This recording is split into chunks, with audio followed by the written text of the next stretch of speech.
मुझे थोड़ा अर्सा हो गया इन दिस कंसल्टेंसी टाइम, लेकिन जो मैंने प्रॉब्ली इस्टेब्लिश किया है कि knowledge is probably one of the most critical and important resource, और अनफॉर्चुनेटली कंपनीज़ ने उस पर तवज्जो नहीं देती, उसे कंसिडर नहीं करते कि what type of knowledge they require.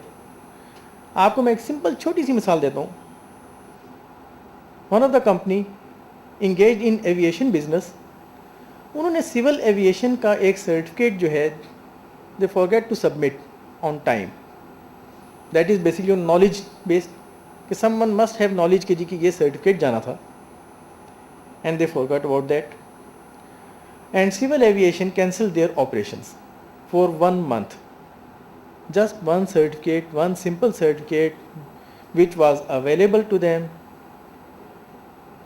but due to non-submission they have to go through all the procedure from baseline. Recently अभी एक केस में एक फॉरेन कंपनी ने एक ऑर्डर प्लेस किया, एंड दैट केस उन्होंने कहा जी कि ब्लैंक प्राइस हम आपको देते हैं, ब्लैंक देते हैं, जो मर्जी आपको प्राइस है आप उसमें डाल दें, but we need results of that particular type. उन्होंने बताया कि ये हमें रिजल्ट्स चाहिए, एंड अनफॉर्चुनेटली जो कंपनी थी पर्टिकुलर, उनके पास टेक्सटाइल इंजीनियर्स वो नहीं थे जो कि वो रिजल्ट्स प्रोड्यूस कर सकते, और जो अगर वो बाहर से हायर करते that could be very expensive. So अगर आपके पास पर्टिकुलर ह्यूमन रिसोर्स नहीं है तो आप एक सर्टन लेवल से आगे परफॉर्म नहीं कर सकते। What type of material you need.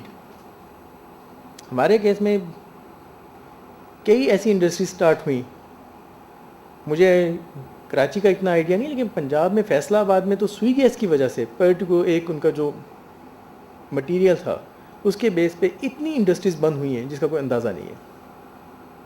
लोगों ने इन्वेस्टमेंट की, सब चीज़ें की। मैं रिसेंटली एक फिजिबिलिटी पे काम किया था on CNG buses, and the particular company जो उस पर काम कर रही थी and with the government of Punjab, federal government की तरफ से कोई कोऑर्डिनेशन ही नहीं थी कि जी कि गैस प्रोवाइड होगी भी या नहीं होगी। वो कह रहे हैं जी 4 दिन गैस बंद होगी और आप CNG बसेस ला रहे हैं। सो वो फिजिबिलिटी ही ऑल टुगेदर चेंज हो जाती है कि अगर आपको 4 दिन ऑन अल्टरनेट फ्यूल पे चीज़ें रन करनी है।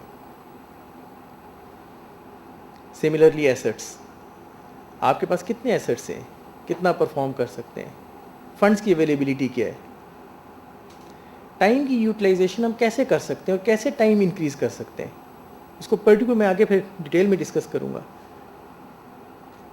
क्या आपके पास एनर्जी की अवेलेबल है। इस वक्त बेशतर ऑर्गेनाइजेशंस जो हैं अपने ऑर्डर्स भी फुलफ़िल नहीं कर सकती।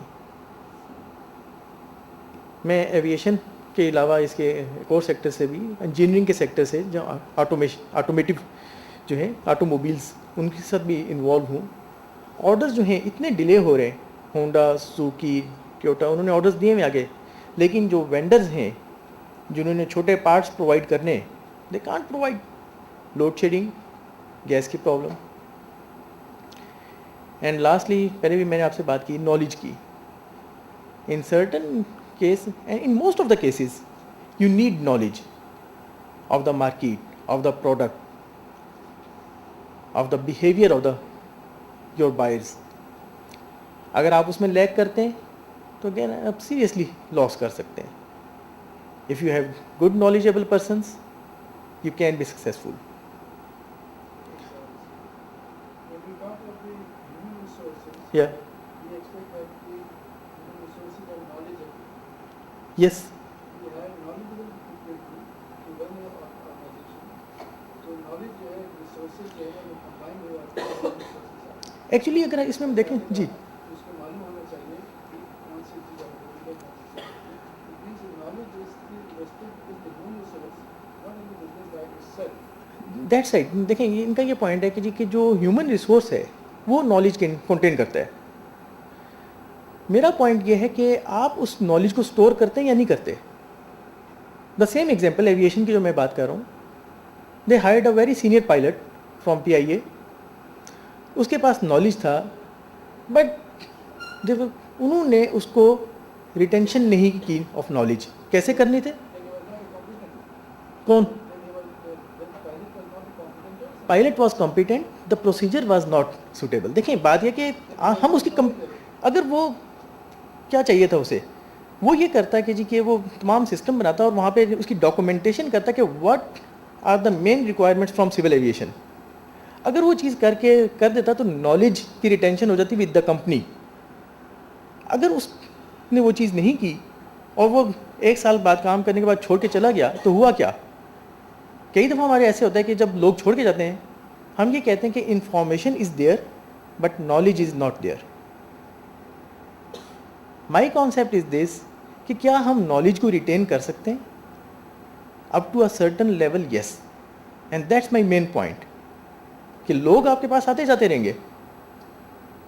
You need a system to build the knowledge and there is a complete procedure for that कि वो नॉलेज गेन आपने कहाँ से करना है। नॉट नेसेसरीली कि सारी चीज़ें सिविल एविएशन से आएँ, इंटरनेशनल लॉज आल्सो अप्लाइज। कौन कौन से सोर्सेज हैं where you can get that knowledge, then you have to establish कि how to maintain that knowledge, how to apply that knowledge in case of movement of those persons। वो उसे कौन update करेगा, कौन उसके रिस्पॉन्सिबिलिटी लेगा? नहीं नहीं, मैं तो चाहता हूँ कि डिस्कशन हो। Knowledge and application are two sides of the same coin. अगर knowledge से apply नहीं कर सकते knowledge बेकार है। बिल्कुल सही है। अगर इसके पास application में knowledge मिले तो risky है। जी हाँ बिल्कुल। ठीक है? तो knowledge, I would say, the knowledge was with the human resources. Knowledge by itself is not resource by itself. It is vested in the human resources. देखिए इसमें पर्टिकुलर केस ये है कि जिस वक्त हम ये कहते हैं कि अब इसी तरह टाइम जो है, time is directly related with the human resource and fix assets available to you, right? Similarly knowledge is directly related with the human resource. अच्छा, इसकी ग्रुपिंग मैंने सेपरेट क्यों की? In relation to their this importance उसकी। अगर एक चीज़ की importance ज़्यादा है देन आप उसको सेपरेट कर देंगे तो उसकी मैनेजमेंट ईजी हो जाती है। फॉर एग्जांपल जैसे मैं एविएशन कंपनी के साथ काम कर रहा हूँ, अगर हम ह्यूमन रिसोर्स के साथ मेंटेन करें उसे और उसी के साथ लिंक कर दें तो वो विद द मूवमेंट हम उसे मेंटेन नहीं कर सकते। हमने नॉलेज को सेपरेट कर दिया, हमने कहा कि this is the knowledge which is required to be maintained.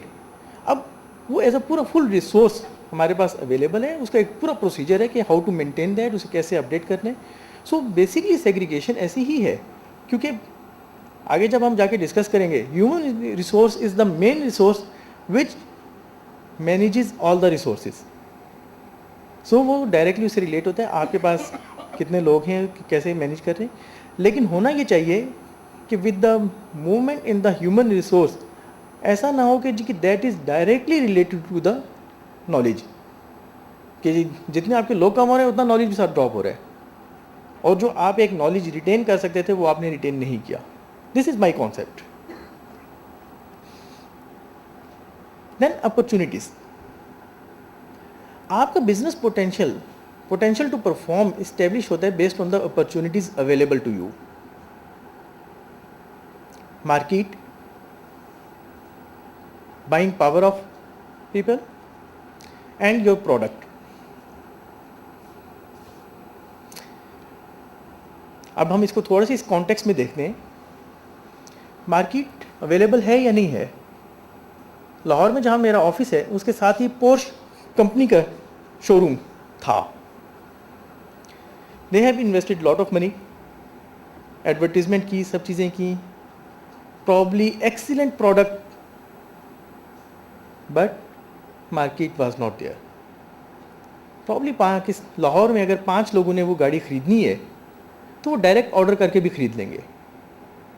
सो हुआ यही कि after 1 year all efforts they have to wipe up. उन्होंने बंद किया अपना सारा काम, दैट्स ऑल।